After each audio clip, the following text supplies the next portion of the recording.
Kanë kaluar 6 vite që nga ndërtimi i linjës së interkonjuksionit Tiranë-Podgorica dhe ende pjesëtarët e familjes Marku nga Ragami Guritzi nuk kanë marrë shpërndësimet sepse pengohen nga Luizni që nuk ka kryer ende procesin e legalizimit, donse ky proces duhej përshpejtuar sipas urdhrit të ish kryeministrit Sali Berisha që në 2009 Kel Marku fajson edhe OST-n, nuk është dakord me shumën e dhënë për shpërndësim sepse është në çmimin e tregut, ndërsa toka ku është ndërtesa nuk është vlerësuar. Jena shumë të pakënaqur nga ana OST-s, nuk na janë vlerësuar ata gjëra që dëmtohen.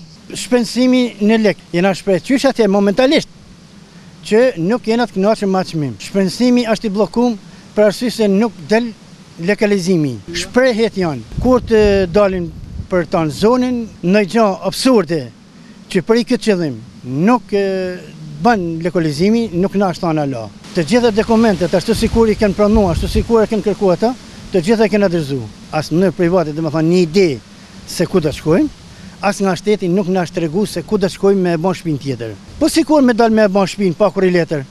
Ku shkojmë mana me shtetin? OST nuk ka kthyer as përgjigje për disa kërkesa që familja Marku ka bërë në rrugë zyrtare. Kena një themel të vjetër, para 90, po të pa përpunum, nuk na është vlerësuar kurrë për te. Kena tjetër shtëpi e bëme 73 metra katror, shtëpia normalisht është e vëllait, ai aktualisht është në Itali, edhe nuk ka se ku më arë me pushun shtëpinë e vet. Këtë tokën e ka zënë liçeni dhe na kena arë me ata kushte jetike deri sot, me aq vështirësi sa që me 73 metra katror shtëpi.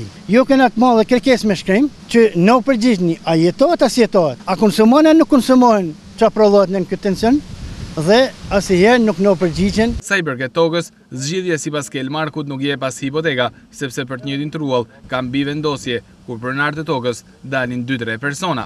Unë për shembull në këtë periferi si person nuk kam marrë tokë as edhe një herë. Tal me letra nga hipoteka, unë edhe vëj jena të ngarkuar me një njëjtin tokë. Edhe ndërkohë edhe baba. Pra, kjo është një vendosje kur të njëjtin sipërfaqe dalim 2-3 persona.